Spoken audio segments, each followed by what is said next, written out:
Geography book of class 6 chapter number 16 maps and map reading. Map के बारे में हम यहाँ पढ़ेंगे।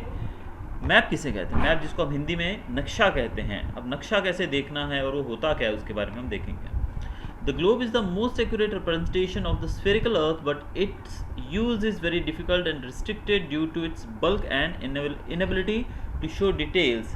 It is also difficult to carry a globe from one place to another. To overcome all these difficulties and restrictions, people use map. अब वैसे देखा जाए तो एक्यूरेट अगर रिप्रेजेंटेशन की बात करें, एकदम परफेक्ट जो रिप्रेजेंटेशन है अर्थ का वो ग्लोब पे किया गया है, लेकिन आप ग्लोब के ऊपर पूरी जानकारी नहीं लिख सकते क्योंकि ग्लोब जो है वो बहुत ही छोटा, यानी कि उसके ऊपर पूरा कुछ लिख पाना बड़ा ही मुश्किल है। इवन इसको कैरी करना तो इम्पॉसिबल है क्योंकि बहुत बड़ा होता है। अगर आप नॉर्मल साइज़ का भी लेके जाओगे तो it can't be carried in a pocket और even in your briefcase also. बड़ा मुश्किल होता है उसको ले जाने को, काफ़ी जगह रोकता है। तो इस खामी को दूर करने के लिए मैप यूज़ किया जाता है। मैप्स क्या है? Maps are representative drawings of the large spherical earth और a part of it on a flat surface of paper. अब जो हमारी अर्थ है, इस अर्थ का पेपर के ऊपर ड्राइंग के रूप में ग्राफिकल रिप्रेजेंटेशन जब किया जाता है, यानी कि ड्राइंग की जाती है पेपर के ऊपर, फ्लैट सरफेस के ऊपर, यानी कि इट में भी पेपर और इवन आप ब्लैक बोर्ड व्हाइट बोर्ड पे भी कर सकते हैं, तो फ्लैट सरफेस के ऊपर कहेंगे हम, तो it is called a map. They can show accurate details of even small areas. ये छोटी छोटी जगहों की भी जानकारी यहाँ पर एक्यूरेटली मिल सकती है। और कोई ज़रूरी नहीं है कि मैप के अंदर पूरी अर्थ, पूरा ग्लोब ही शामिल हो। It may be for any particular part, एक छोटे पार्ट का भी हो सकता है। जैसे आप यहाँ अपने साइड में देख रहे हैं स्क्रीन पे, map of India. Maps can be easily carried from one place to another. इसको एक जगह से दूसरी जगह ले जाना काफ़ी आसान है क्योंकि इसको फोल्ड करके आप पॉकेट में कहीं भी कैरी कर सकते हैं। They can also be use to understand the relationship between different aspects. For example, we can place the rainfall map of an area on the vegetation map of the same area to understand the relationship between the two. अब दो maps को understand करने के लिए, उनके relationship को जानने के लिए भी मैप का उपयोग किया जाता है। जैसे कि जहाँ पर ज़्यादा बारिश होती है, रेनफॉल ऑफ एरिया जो है, रेनफॉल मैप को अगर आप लोगे और दूसरी तरफ वेजिटेशन मैप को लोगे तो दोनों को कंपेयर करके आप समझ सकते हैं इन दोनों के बीच में जो रिलेशनशिप है। जैसे कि जहाँ बारिश ज़्यादा होगी वहाँ वेजिटेशन भी ज़्यादा होगा, तो इस तरीके से आप समझ सकते हैं मैप को। Now we are going to study about the types of maps. Maps के प्रकार की बात करें, मैप्स कितने प्रकार के होते हैं और कौन कौन से? The main types of maps are political map. These maps show boundaries of countries, state capitals, major towns etcetera.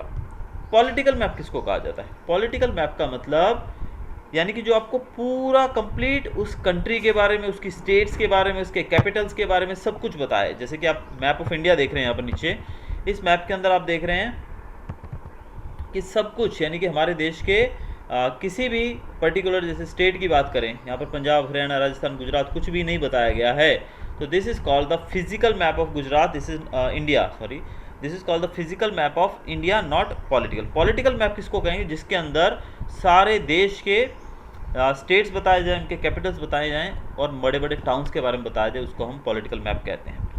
Physical map किसे कहा जाता है, या जिसको हम रिलीफ मैप भी कहते हैं? These maps show landforms like mountains, plains, rivers, coastline, features etcetera. अब ये मैप्स जो है रिलीफ मैप, या फिर हम इसको फिजिकल मैप भी कहते हैं, ये जो आपके सामने है इसको हम फिजिकल मैप भी कह सकते हैं क्योंकि इसके अंदर क्या बताया गया है? अलग अलग चीज़ें, टाइप ऑफ लैंडफॉर्म बताया गया है, रेनफॉल वगैरह बहुत कुछ यहाँ पर डिटेल दिया गया है, यहाँ पर काफ़ी कुछ इसमें बताया गया है, तो इसको मैप को हम कहेंगे फिजिकल मैप। नेक्स्ट हमारा है thematic map. These maps provide specific information like distribution of rainfall and temperature, crops, minerals, etc. अगर किसी पर्टिकुलर चीज़ के बारे में इंफॉर्मेशन कोई मैप देता है, किसी भी पर्टिकुलर चीज़ के बारे में, it may be rainfall, it may be distribution of rainfall, या फिर क्रॉप्स, या फिर मिनरल्स, या फिर इंडस्ट्रीज़, या कोई भी ऐसी चीज़ जो कि इस एक मैप से हमें देखकर पता लगती है, तो उसको हम कहते हैं thematic map. Now we will study about the components of map. तो अभी हमने तीन तरह के मैप्स के बारे में पढ़ा, कौन कौन से होते हैं। अब हम पढ़ेंगे components of maps.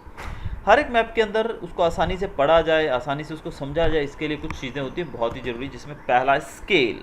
Scale, a scale is defined as a relation और ratio of the distance between two places on a map and the actual distance between the same two places on the ground. For example, if 10 km on the ground is shown by 1 cm on a map, then the scale of the map is 1 cm represents 10 km or 1 cm is equal to 10 km. The scale helps us to find out the distance between two places from a map. अब map जो है उसके ऊपर scale की बात करें। अब scale से जैसे कि आप जानते हैं, स्केल शब्द आते ही आप समझ गए होंगे कि रूलर जो आपके पास रहता है, जो आप लाइन लगाने के लिए, स्ट्रेट लाइन के लिए यूज़ करते हो। तो स्केल जो है वो एक पर्टिकुलर स्केल, एक परफेक्ट स्केल होना चाहिए। जैसे कि आप जानते हैं आपकी, अगर हम बात करें यहाँ पर गुजरात से हरियाणा की या पंजाब की, कितनी दूर है यहाँ से गुजरात और हरियाणा के बीच में डिफरेंस जो है वो अराउंड मोर देन 1000 किलोमीटर्स है। अब 1000 किलोमीटर्स को आप मैप के ऊपर कैसे दर्शाओगे? तो क्या हम 1000 किलोमीटर लंबा मैप लेंगे? No, it is not so. हम 1000 किलोमीटर लंबा मैप नहीं लेंगे। हम क्या करेंगे उसके लिए? हम 1000 किलोमीटर को, डिस्टेंस को रिप्रेजेंट करेंगे with the help of centimetres और मीटर्स, और सेंटीमीटर तो ज़्यादा हो जाएगा, सेंटीमीटर या फिर मिलीमीटर के हिसाब से। जैसे कि अगर आप 1000 किलोमीटर में से 100 किलोमीटर को 1 सेंटीमीटर मानते हो, 100 kilometre is equal to 1 centimetre, तो 10 centimetre is equal to 1000 kilometre. तो उसी तरीके से यहाँ पर आप जो वो रहेगा, हमारा मैप रहेगा, उसके ऊपर आप 10 सेंटीमीटर लंबी जगह दिखाओगे तो समझने वाला समझ जाएगा कि 10 सेंटीमीटर का मतलब हुआ 1000 किलोमीटर। क्यों? क्योंकि 1 centimetre is equal to 100 kilometre.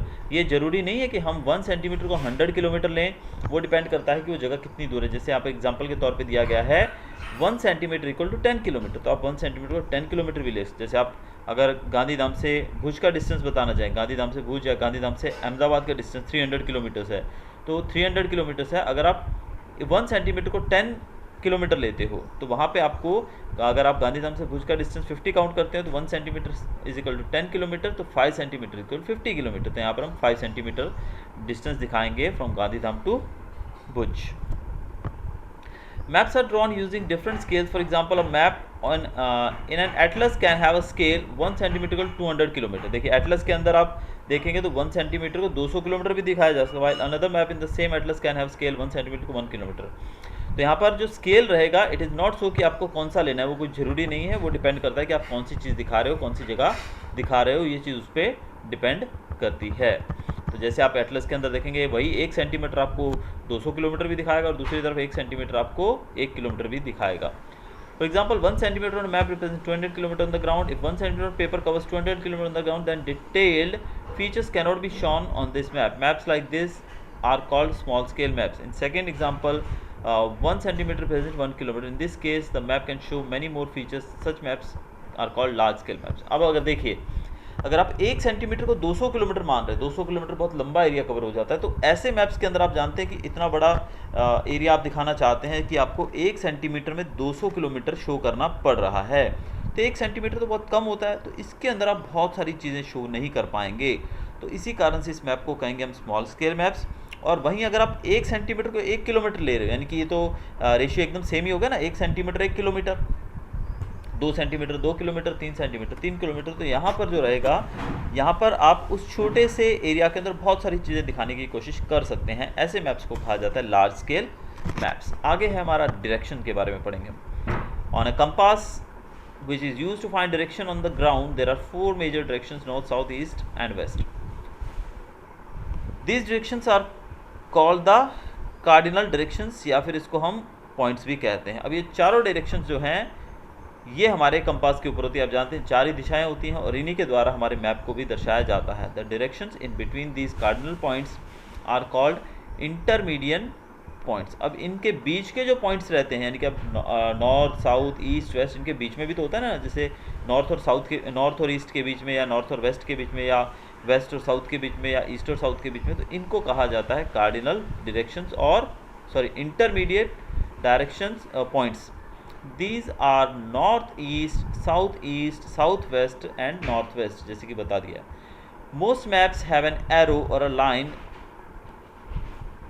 ज़्यादातर जो मैप्स रहते हैं उनके ऊपर ऐसी एक लाइन लगी होती है, आपने मैप्स के ऊपर देखा भी होगा, नहीं देखा है तो यू कैन सी, इस तरह की एक लाइन रहती है। ये देखिए, जैसे कि आपके नीचे फिगर में दिया भी हुआ है, बट अब देखिए इस तरह का एक लाइन देखने को मिलेगा। ये लाइन जो है ये आपको बताता है कि this is the north direction. मतलब इस सिंबल का मतलब, इस एरो का मतलब है कि ये जो ऊपर का डायरेक्शन है नॉर्थ है। अगर वो नॉर्थ है तो हमें पता लग गया कि नीचे साउथ है, अगर ये साउथ है तो हमें पता लग गया कि ये वेस्ट है, और हमें पता लग गया कि ये ईस्ट है। तो हम सारी डायरेक्शंस को पता लगा सकते हैं एक डायरेक्शन के मिलने से। तो इसीलिए जो मैप्स होते हैं उनके अंदर ऐसा अगर सिंबल दिया गया है that this shows the north side of that map. This line is called the north line, इसको नॉर्थ लाइन कहा जाता है। With the help of this we can understand all the other direction. देखिए यहाँ पर आप देख सकते हैं द कार्डिनल पॉइंट्स किसको कहा गया, नॉर्थ, वेस्ट, ईस्ट, साउथ, ये सब कार्डिनल पॉइंट्स हैं। अब ये जो हैं north west, north east, south west, south east, इनको कहा जाता है 8 point compass, that is intermediate points. ये कार्डिनल पॉइंट्स है, इंटरमीडिएट पॉइंट्स। तो मैप के लिए हमें दो चीज़ें हमने पढ़ ली, एक स्केल था और दूसरा था डायरेक्शन। अब हम पढ़ेंगे कन्वेंशनल साइंस एंड सिंबल्स के बारे में। Most maps all over the world use certain standard symbols which make them easy to understand for people of different countries who speak different language. ज़्यादातर दुनिया भर के जो मैप्स रहते हैं वो पर्टिकुलर स्टैंडर्ड सिंबल्स का यूज़ किया जाता है। स्टैंडर्ड सिंबल्स क्या होते हैं, ऐसे सिंबल्स जो पूरे विश्व भर में सिमिलर माने जाते हैं, उनको सिमिलर तरीके से समझा जा सकता है, पढ़ा जा सकता है। जैसे कि हम बात करें अगर H2O, H2 stands for water, तो वाटर जो है अगर आप H2O कहीं भी जाकर बोलते हैं तो everyone will understand that you are talking about water. अगर आप वहाँ जाके बोलेंगे पानी, चाहे अमेरिका में जाके आप कहेंगे पानी, तो पानी वहाँ कोई नहीं समझेगा, क्योंकि पानी जो है उसको भारतीय लैंग्वेज में, हिंदी भाषा में कहा जाता है। तो इसी तरीके से कुछ सिंबल्स पर्टिकुलर सिलेक्ट किए गए हैं। International understanding for using these symbols to show different features in maps, these are called conventional signs और सिंबल्स। इनको कन्वेंशनल साइंस या सिंबल्स कहा जाता है। In the absence of these symbols it would be very difficult to show features on a map as one would have to write the names of each and every feature. अब आप जानते हैं कि एक map जो रहता है, आप अपनी बुक का फुल स्केप पेज लीजिए, क्या आप उस पेज के ऊपर पूरे भारत को दर्शा सकते हैं? इम्पॉसिबल, क्योंकि आप इवन भारत को छोड़िए, गुजरात को छोड़िए, कच्छ डिस्ट्रिक्ट जो है उसके भी सारी जगहों का, सारे डिस्ट्रिक्ट, उस डिस्ट्रिक्ट के सारे तालुकास का, उसके सब गाँवों का या शहरों का नाम उसमें नहीं लिख पाएंगे, क्योंकि बहुत सारे हैं। तो ऐसे में क्या किया जाता है, सिंबल्स का यूज़ किया जाता है। इन्हीं सिंबल्स को हम कन्वेंशनल साइंस भी कहते हैं या सिंबल्स भी कहते हैं। In addition to maps, we also use a sketch or plan to show the feature of a round earth on a flat surface. अब हम स्केच की बात करते हैं। A sketch is a rough drawing that you can use to show the location of a place. तो ये तीन चीज़ें जो हमने पढ़ी अभी तक, ये एक मैप के अंदर बहुत ही ज़रूरी हैं। सिंबल्स की बात करें, कुछ सिंबल्स के बारे में आपको बता दूं थोड़ा। देखिए आप यहाँ पर बहुत सारे सिंबल्स आपको दिए गए हैं। ये सिंबल्स जो हैं, ये अगर कहीं भी मैप में आपको देखने को मिले तो आप समझ जाएंगे कि ये सिंबल किसके लिए है। जैसे कि अगर नदी की बात करें, रिवर के लिए सिंबल जो रहता है वो इस तरह का सिंबल एक बताया जाता है। रिवर के लिए इस तरह का सिंबल बताया जाता है जो शो करता है कि रिवर है। इसके अलावा अगर बात करें हम माउंटेन्स की, तो माउंटेन्स के लिए इस तरह का सिंबल रहता है। अगर हम पोस्ट ऑफिस की बात करें तो पोस्ट ऑफिस के लिए आपको P और साथ में O लिखा जाता है, पोस्ट ऑफिस। तो यानी कि ये सिंबल्स रहते हैं जो इंटरनेशनली समझे जाते हैं। आ गया sketch. Sketch is a rough drawing that you can use. Sketch का यूज़ कहाँ कर सकते हैं आप? स्केच का यूज़ किया जा सकता है आप अपनी किसी भी लोकेशन को रफली शो करने के लिए। For example, a shop on the street across your home और a temple on the far side of your town और a picnic spot can be shown using a sketch. Sketches have no scale to give accurate measurement of the distance. However, such drawings are used as a base for preparing a proper final plan or a map at a later stage. अब जो sketch है, sketch जो है उसमें कोई भी particular distance नहीं दिया जाता है या पर्टिकुलर कोई चीज़ नहीं दी जाती है, उसमें कुछ भी प्रॉपर शो नहीं किया जाता, क्योंकि इट इज़ जस्ट हम कह सकते हैं ट्रायल पेपर है। उस ट्रायल के बाद हम उससे फाइनल जो प्लान है वो अपना बना सकते हैं। वो एक रफ इमेज हम कह सकते हैं। जैसे आपको आपके घर से स्कूल कहाँ है तो आप बता सकते हैं कि पहले हमारे घर से यहाँ जाएंगे, फिर हम राइट मुड़ेंगे, राइट से फिर हम मेन हाईवे पे आ जाएंगे, फिर वहाँ से लेफ़्ट जाएंगे, लेफ़्ट के बाद एक ओवर ब्रिज रहेगा, वहाँ से हम राइट जाएंगे, राइट जाने के बाद हम सीधा जाएंगे तो एक रेलवे ट्रैक आएगा, उसको क्रॉस करेंगे। तो इस तरीके से आप अपने स्कूल का जो रास्ता है वो इस तरीके से बता सकते हैं। यहाँ पर आप एक पिक्चर देख रहे हैं, this is the sketch of an area. यहाँ पर स्केच बताया गया है कि ये देखिए यहाँ पर बसंत रोड लिखा है, यहाँ क्या है, यहाँ क्या है, सब कुछ इसमें दर्शाया गया है। Now plans.